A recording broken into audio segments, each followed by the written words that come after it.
Hey everyone, it's Tony here at KEY-BAK. I'm here with Tim Miller, our e-commerce marketing manager.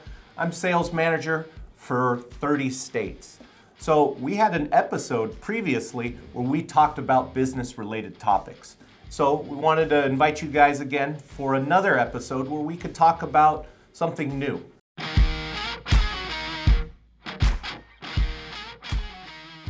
So this time we want to touch on working with an outside consultant and learning about our existing customers. Tim, have you ever worked with a consultant before? Yes. I've had a consultant help myself personally as an individual, but then also for the business and a previous life in business. But then also, too, we've been consultants to other businesses regarding the products and the services and solutions that we offer. So it's nice to see that come full circle. Every once in a while, it's good, it's healthy to be able to have an outside perspective, someone who is 2 steps ahead or beyond, to come in and kind of look at the business and then give us their evaluation. So that way we're keeping a healthy mindset as we continue to grow our business. You know, sometimes you get in just working the day-to-day and you don't really see the big picture until somebody that maybe isn't involved in the weeds can take a look at it and say, hey, have you guys considered this angle or that angle? And it then spurs on a conversation among all of the people here that really helps us decide on what direction we want to go in the future. And I think that that's important because if you really get stuck and all of a sudden a new technology emerges, that might disrupt your business in a bad way. Yes, what do you think? Definitely. You know, both Tony and I have done the solopreneur gig in the past, and it's good. You know, there's nothing wrong with it, and you can make good money doing that. But at the same time, it's nice to work in a team, to be able to have multiple minds, you know, collaborating, coming together to be able to make sure that you're seeing the business from various different aspects. We don't want to get the blinders on and miss what's going on around us, but to be able to have that collaborative contribution. So it's always good to have multiple different inputs and to understand what's going on, and then to look ahead into the future too. You know, I was thinking about this. Years ago, Sports Illustrated was one of the most popular ways that guys or girls would get their information regarding sports. And print was a big moneymaker. Well, then all of a sudden, ESPN jumped into the mix, and it really started to take away some of Sports Illustrated's revenue. Now, today, it seems like if you have a cell phone, you could get on some of these social media sites and get a large following of people that are now following your take on the sports world. So, I mean, just one person can disrupt an entire industry. So, certainly, technology, innovation play a big part in, you know, the future of even KEY-BAK. Yeah. Now that you mention it, you think of, were you familiar with Blockbuster? Oh, yeah, that's probably, Blockbuster tried they considered buying Netflix back in the early 2000s, but they just didn't see it being a viable business model for them. They didn't understand that, you know, the speed of transferring information online was going to improve that much that people were going to be able to stream. Netflix was, let's say, too far advanced for the vision of Blockbuster.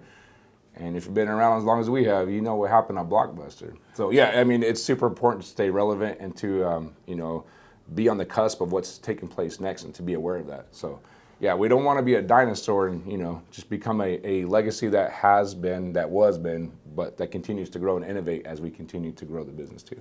You know, something about innovation and what our consultant talked about was really doing a deep dive on some of the buying motives of your customers.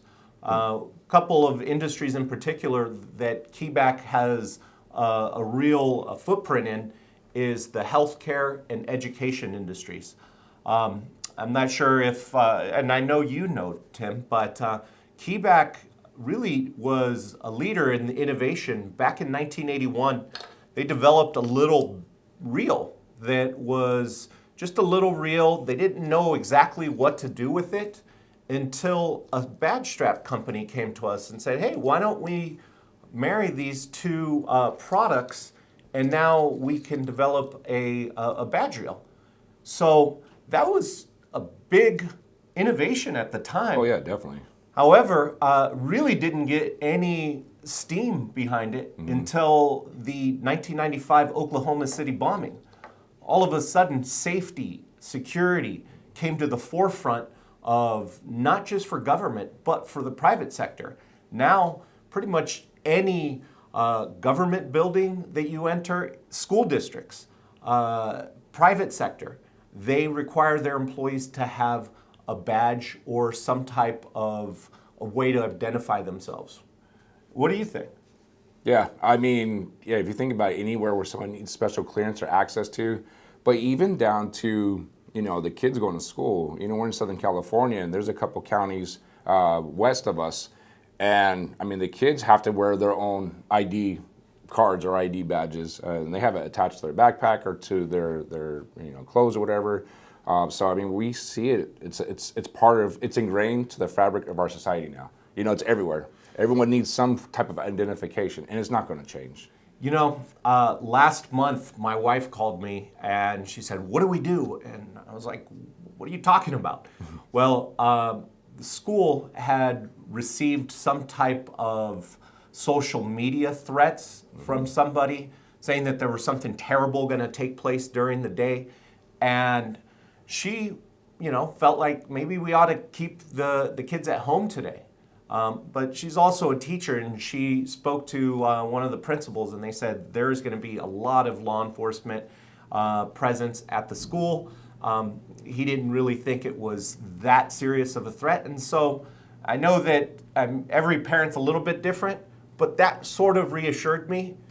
So we sent our son to school that day, but about 50% of the parents decided not to. It's just the world that we live in. Yeah, things are definitely different from the time that we even grew up, than you have previous generations before us. Yeah. I mean, there's a lot of stuff going on in our society and in the culture. I had something similar that we had experienced. Mine was a little bit different, though. Mine was in the sense that I was at work, and I got a notification on my app for my kids, and we got the notification that the school is on lockdown. So, first thing, I'm working, and I get this notification. I look down on my app, and I see it's on lockdown, so I'm trying to figure out what's going on, like many other parents who got that notification. So we started messaging the school, and they told us that they're, investigating what's going on.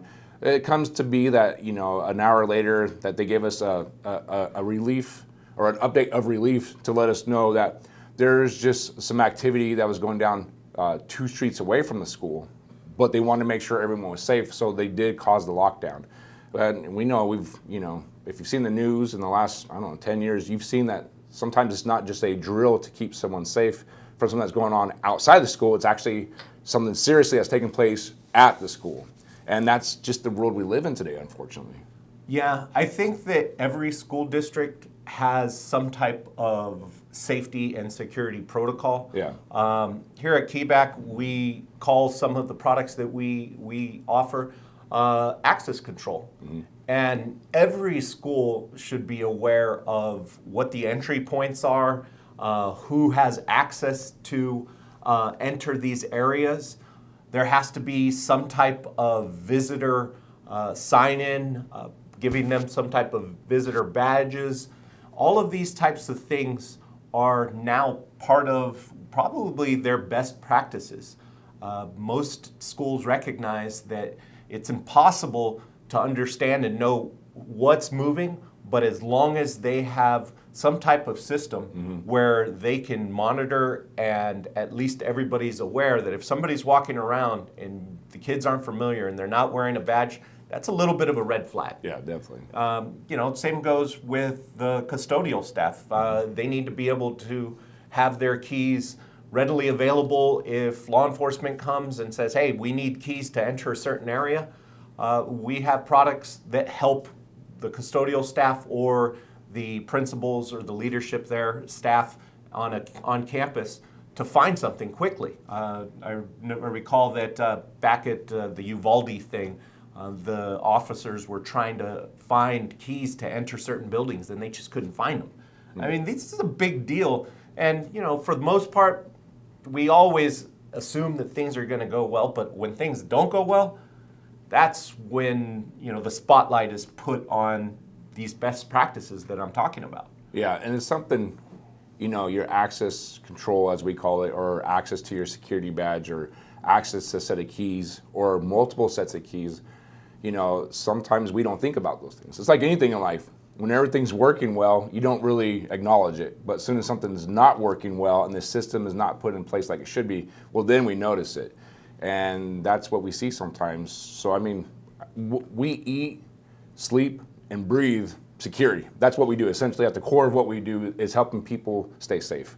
And that's really, you know, if you want to encapsulate KEY-BAK as a whole, and not to just put us in one small little box, but I mean, at the core of that's what we do. I was thinking about, you know, what you're saying, and then about a week ago, I was watching one of the TikToks, and they had a TikTok, and they were asking, why do you wake up in the morning to go to work? I thought that was kind of profound, you know, because sometimes people are like, oh, I want to make the money, you know, I got to pay the bills, you know, I got the mortgage, I got the rent, whatever it is. But then other people, I started watching other TikToks, and they were talking about how they get up to serve people. You know, some of our people we serve in the healthcare, we serve nurses, and there's a lot of nurses explaining why they get up, different shifts and all that.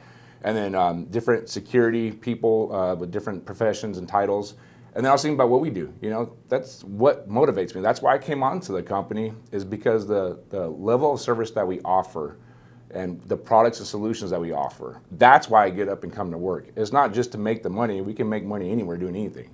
So, I don't know. Sorry, that's a little side tangent, but, you know, just when you were talking about that, it made me think about that. I wouldn't suggest making money just doing anything. Oh, yeah, not anything, you know. Yeah. But legally.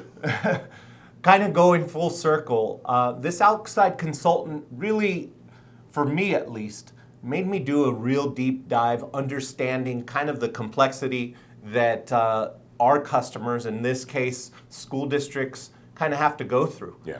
Not only, you know, the access control side of it, but just the mental health side of it, like running drills to make sure that if something does happen, there's a system in place where the kids just don't scatter and are completely making the matter worse.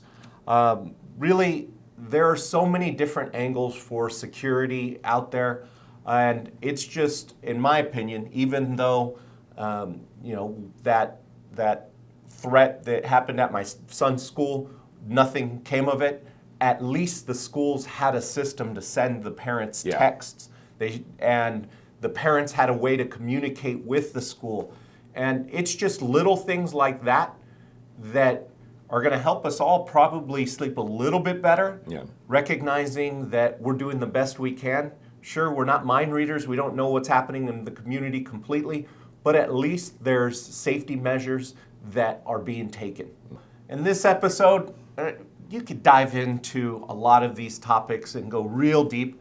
I'll kind of walk away just saying, you know what, I do recommend, if you're running a business out there and you're considering perhaps an outside consultant, this gentleman in particular has a lot of experience working different industries, but at the end of the day, he's still trying to provide a product or a service, and he has customers. To come in and kind of give us some feedback, I think it's a valuable thing. Yeah. It's super valuable, and it's just only going to make us stronger. That way we can better serve the people that we're already serving and those in the future who will come into the world of KEY-BAK. Absolutely. So guys, signing off, Tony here and Tim. Have a great day, and we'll look forward to making a new video for you in the future. Have a good one, guys. See you later.